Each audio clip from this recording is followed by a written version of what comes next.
CM Siddaramaiah ಸದನದಲ್ಲಿ ಬಂದು ಹೇಳಿಕೆ ಕೊಡ್ತಾರೆ.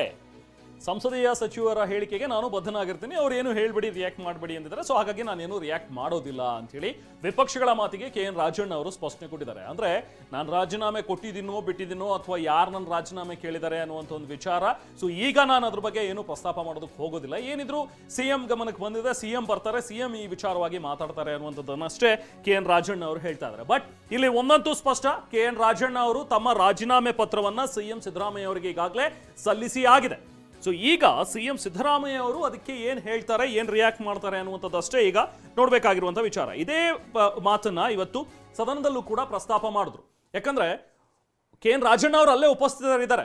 ಸೊ ನೀವು ಒಬ್ಬ ಸಚಿವನಾಗಿದ್ಕೊಂಡು ಇಲ್ಲಿ ಕೂತಿದ್ದೀರೋ ಅಥವಾ ಕೇವಲ ಒಬ್ಬ ಶಾಸಕರಾಗಿ ಮಾತ್ರ ನೀವು ಉಳ್ಕೊಂಡಿದ್ದೀರೋ ಅನ್ನುವಂಥ ಒಂದು ಮಾತುಗಳನ್ನ ವಿಪಕ್ಷ ನಾಯಕರುಗಳು ಆಬ್ವಿಯಸ್ ಆಗಿ ಕೇಳದಂಥ ಒಂದು ಪ್ರಶ್ನೆ. ಯಾಕಂದ್ರೆ ಮಾಧ್ಯಮಗಳಲ್ಲಿ ಬರ್ತಾ ಇದೆ, ಎಲ್ರಿಗೂ ಕೂಡ ಗೊತ್ತಾಗಿದೆ ವಿಚಾರ, KN ರಾಜಣ್ಣ ಅವರು ರಾಜೀನಾಮೆ ಕೊಟ್ಟಿದ್ದಾರೆ ಅಂತ ಹೇಳಿ.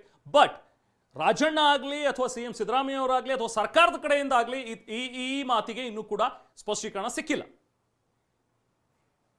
ಅವರು ನೀವು ಹೆಂಗ್ ಕೂತಿದ್ದೀರಾ, ಇಲ್ಲಿ ಹೆಂಗ್ ಕೂತಿದ್ದೀರಾ, ನೀವು ಸೀಟ್ ಅಲಾಟ್ ಮಾಡಿದ್ರೆ ಸೀಟ್ ಅಲಾಟ್ ಮಾಡಿ ಸೀಟಲ್ಲಿ ಕೂತಿ ಅದನ್ನ ಪ್ರಶ್ನೆ ಮಾಡುವಂತ ಕೀಳು ಮಟ್ಟಕ್ಕೆ ನೀವು ಹೋಗ್ಬಾರ್ದು ಅಂತಕ್ಕಂಥದ್ದು ನೀವು ಅದನ್ನ ಅರ್ಥ ಮಾಡ್ಕೋಬೇಕು.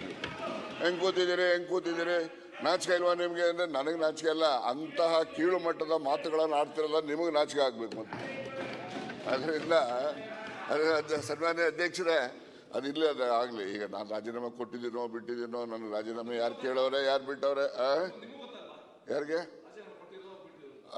ಈಗ ಅಧ್ಯಕ್ಷರೇ, ಮುಖ್ಯಮಂತ್ರಿಗಳು ಬಂದ ನಂತರ ಅವರು ಸ್ಟೇಟ್ಮೆಂಟ್ ಮಾಡ್ತಾರೆ ಅಂತೇಳಿ ನಮ್ಮ ಸಂಸದೀಯ ಸಚಿವರು ಹೇಳಿದ್ದಾರೆ. ಅದಕ್ಕೆ ಬದ್ಧನಾಗಿರ್ತೀನಿ.